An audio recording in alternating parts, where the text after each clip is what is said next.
This was my comeback race after injury. Back in June, I had ran my first race since my injury back in November, where I ran a sub 25K.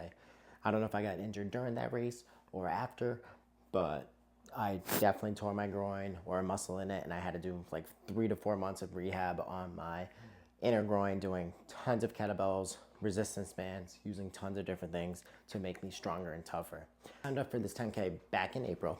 Once I started running again, I was at about 20 to 25 miles a week. I was doing no tempo runs, no speed workouts, just trying to build my base all the way until about early May, maybe mid-May, where I added one speed workout and I added a longish tempo run a week, which considered about 5 miles of 10 minutes of going pretty hard, maybe it was 7 minutes, 30 minutes pace. And I was just trying to crush it and get that speed back up. Because when you get injured, the worst thing that you could think of, and all I thought of, was how I'm getting slower and not putting any miles in. So it was very, very tough on me. But for race day, you have to, or look it up at least, the course. Luckily, this course was pretty hilly, but mainly paved, and a ton of people were there. I ran around it the day before, so I knew I was getting into. Huge, huge tip. I made sure that I checked if there was water stations, which there were. And I made sure if I can run in my A6 Metaspeed Edge Paris, the super shoe on that pavement, as you never know on race day if it's, well, you should know if you look it up, but you never know what type of path you're gonna be running on. And the next day was game day. I got there an hour early. I drank half a cup of Starbucks black coffee. I had no food because I was just feeling good. I might have had a banana, thinking about it now, maybe half a banana. And I just had a bunch of electrolytes before the race. During the race, I had one gel, my Cis gels. I bring them everywhere. I'll put them right here. From the feed, they are the best gel. I think I had 1 or 2 that day. Unreal. Yeah, I think I only took one at the 5K mark. And most importantly, my friend came to surprise me, which was sick because I had all the momentum in the world when I saw him at the start of the race. So when I started up, I was with the fastest people in the front. They were so fast. They had the nice Pumas, the Hokas. Here I am with the A6, repping A6. Subscribe. A6, sponsor me, please. And I was a little nervous because I started off and I was at a 5-minute pace with them, and I was like, ooh, not trying to do that. So while they're ahead of me, I was like, all right, I can keep up this pace. And I looked at my watch. I'm thinking it's like a 7:10, 7:20. It said 6:47 for the first 5K. I was running a 6:47. I think I hit a sub 21-minute 5K, and I was like, second half, better half. You know, I had to have a growth mindset. I was ready to go out there and crush it, and so be it. Second half, I was running up this big hill.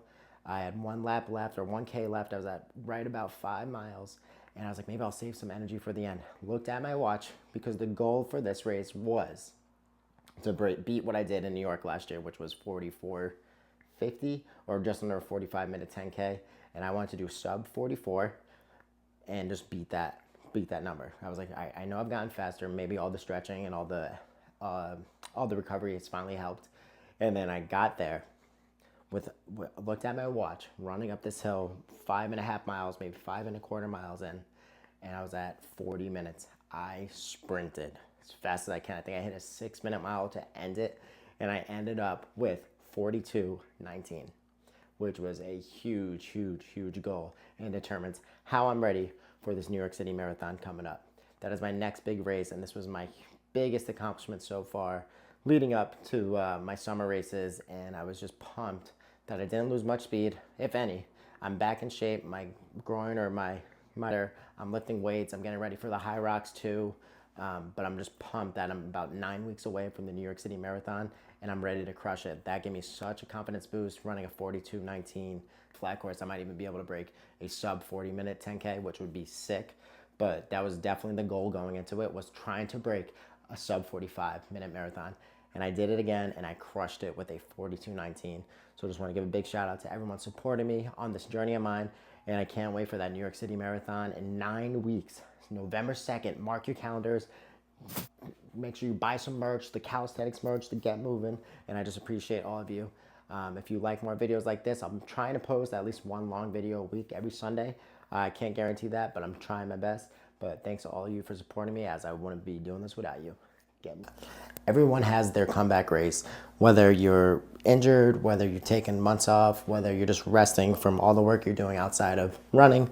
Everybody has their comeback race, and this race proved to me that with hard work and determination that you can get anything done. And I couldn't have done this with all of my awesome subscribers and followers and my students and my family and my friends motivating me to just get faster and, of course, getting better every day. That's what calisthenics is about.